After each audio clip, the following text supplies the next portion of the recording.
Masyarakat bencana di Sumatera dan Aceh belum memerlukan bantuan asing dan mengatakan ini soal harga diri negara. Katanya bencana di Sumatera dan Aceh belum perlu bantuan asing dan katanya ini soal harga diri negara kita. Satu hal sederhana yang saya ingin bertanya kepada Bapak, harga diri mana yang lebih penting, negara atau nyawa rakyatnya sendiri? Karena fakta yang terjadi saat ini bukan piring nasi Anda yang pecah, bukan rumah Anda yang hanyut, bukan keluarga Anda yang menjadi korban, dan bukan Anda yang kehilangan orang-orang tercinta Anda. Bukan Anda yang ngerasain makan nasi bercampur lumpur, bukan. Bukan Anda yang ngerasain harus berjalan ratusan kilometer melewati lumpur yang dalam untuk menukar cabai dengan beras. Anda bisa pulang ke rumah dengan aman. Mereka bahkan gak punya rumah.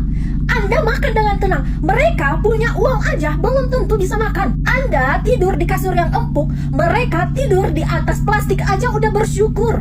Lalu dengan entengnya Anda berkata ini soal harga diri negara. Ini logikanya dari mana saat Anda sendiri tidak merasakan penderitaan saudara-saudara kita di sana dan mengatakan ini soal harga diri? Bencana itu datangnya tanpa izin. Air nggak pernah nanya pada negara ini berdaulat atau tidak. Gempa, banjir, longsor, mereka nggak peduli soal gengsi loh. Yang rakyat butuhkan itu cuma 3. Makan, tempat yang aman, dan pertolongan yang cepat. Kalau masih ada korban yang kekurangan logistik, masih ada anak-anak yang tidur di tenda darurat, lalu kita bicara soal harga diri, itu memang terdengar mewah, tapi jauh banget dari realitas lapangan. Sejak kapan menerima bantuan asing menandakan negara kita itu lemah? Sejak kapan logika itu? Menerima bantuan asing bukan tanda bahwa negara kita lemah. Itu tanda negara kita mengutamakan kemanusiaan. Negara kita, Indonesia juga sering loh ngirim bantuan ke negara lain saat mereka semua terkena bencana. Dan waktu kita datang ke negara mereka, kita nggak pernah menganggap negara mereka itu tidak punya harga diri. Negara kita yang mengirimkan bantuan kepada mereka nggak pernah menganggap bahwa negara mereka itu lemah. Solidaritas global antar negara itu bukan perlombaan siapa yang paling mampu, siapa yang paling power. Ini tentang siapa yang paling cepat menyelamatkan nyawa seseorang.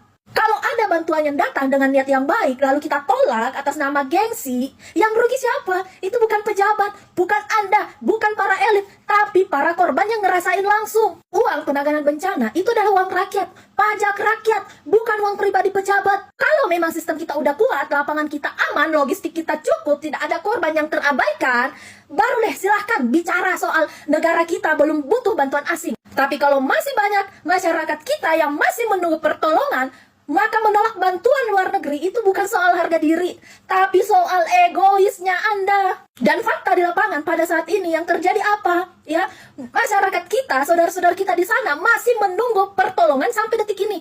Harga diri negara itu tidak akan pernah runtuh karena menerima bantuan. Nasionalisme sejati itu sederhana kok, Pak.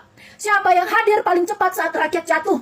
Dan pada akhirnya apa? Nyawa manusia itu selalu lebih penting daripada gengsi dan kekuasaan. Harga diri negara itu nggak diukur dari penolakan bantuan, tapi seberapa cepat negara hadir saat rakyatnya hancur. Karena pada akhirnya yang lapar itu bukan negara, tapi rakyat. Yang terluka bukan harga diri, Pak, tapi manusia.